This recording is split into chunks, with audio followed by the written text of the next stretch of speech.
Our vision has really grown with Furnace Ministries. We initially thought we would mostly be doing these anti-drug campaigns and working in the high schools and the colleges, and it's just continued to grow to prisons, military bases, police academy. It's just been amazing the opportunities that we've had to get in and share the good news of Jesus Christ. Our altar calls are incredible. I've never seen anything like it.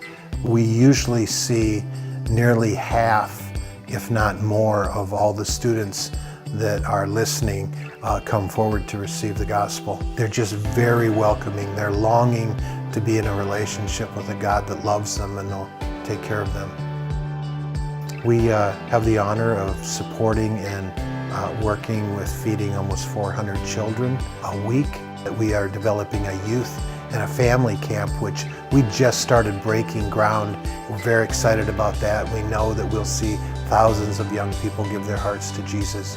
This next generation of believers is a very strategic and important generation for the kingdom of heaven, and I'm excited and honored to be part of raising them up.